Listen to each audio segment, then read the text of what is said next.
Hello, this is your Professor Alexandria Lefay, and this is an example of a craft report, in this case on a poem.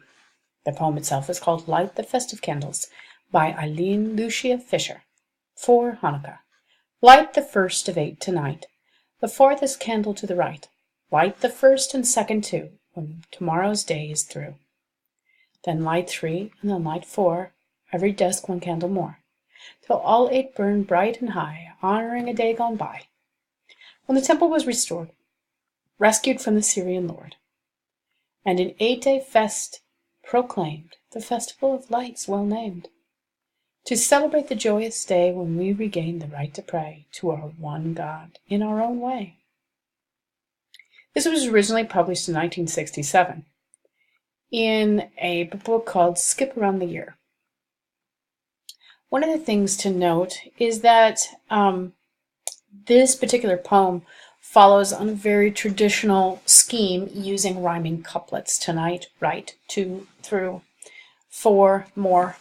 So it has both tight rhymes and off rhymes, as you can see with tonight and right, and 2 and through being an off rhyme or a near rhyme. And there's certainly nothing wrong with using traditional forms of poetry to present spiritual topics to children. But it's also important to note that currently there are so many opportunities for other approaches to poetry, including free form, in which you can use any scheme or no rhyme scheme at all. And it's also important to note when a writer kind of pushes or writes to the rhyme, such as an 8-day fest proclaimed, the festival of lights well named. So much of the earlier portion of this poem has a forward progression of chronology or time and a pretty fluid transition from one idea to the next, from one line to the next. But an 8-day feast proclaimed, the festival of lights well named, is awkward. And it doesn't have the same flow or connection of meaning as many of the other stanzas do. I'd also like to point out that it does celebrate and illustrate an important part of the Hanukkah tradition of lighting the candles.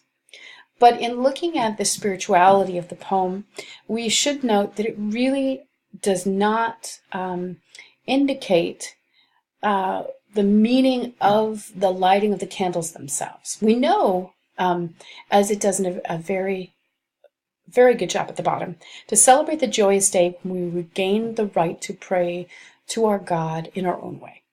This is an important part of the celebration of Hanukkah, which is a celebration of the rededication of the second temple of Jerusalem, after the Jewish people of Judea regained their right to practice the religious rites of Judaism.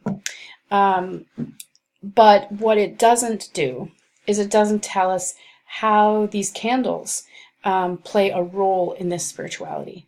It also doesn't give a clear indication of who we are and when this is.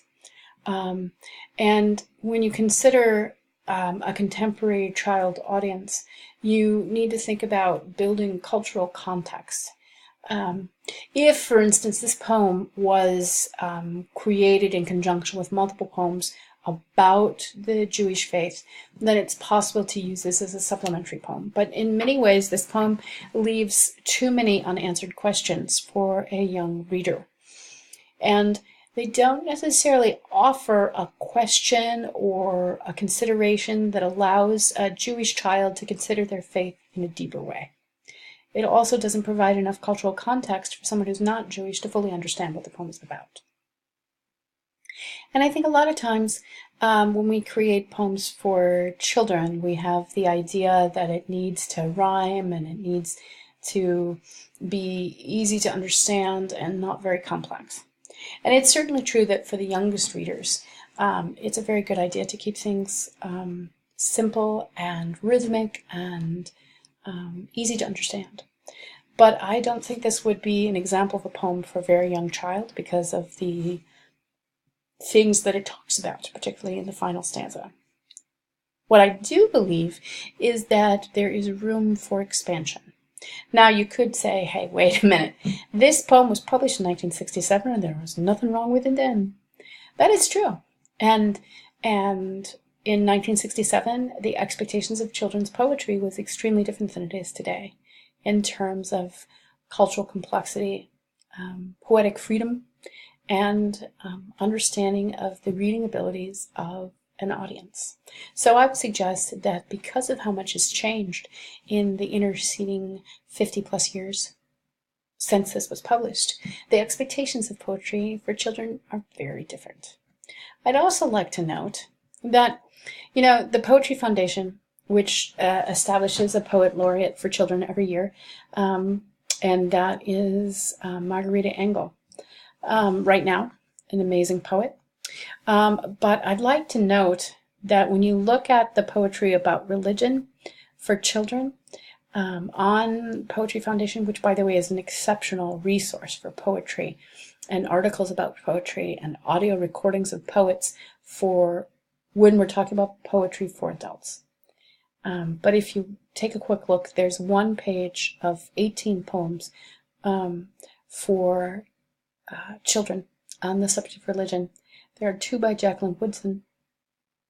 And from that point forward, with the exception of the one I just read to you, they are all poems that were either published prior to 1900 or were written for adults and adapted, in this case, for children. That's something important to note when looking at poetry and other selections. What is out there for children, and does this suggest that more people need to be writing poetry with a spiritual theme? And from this meager list of very good poetry, but still not fully accessible to a contemporary audience, it would be wonderful if we could see more poetry for young readers that has the level of cultural and spiritual complexity we're looking for. I hope this was a helpful presentation. If you have any questions about it, please let me know. But in general, I would like to point out many of the things we're looking for in the craft analysis is that you're looking at specific elements of the genre.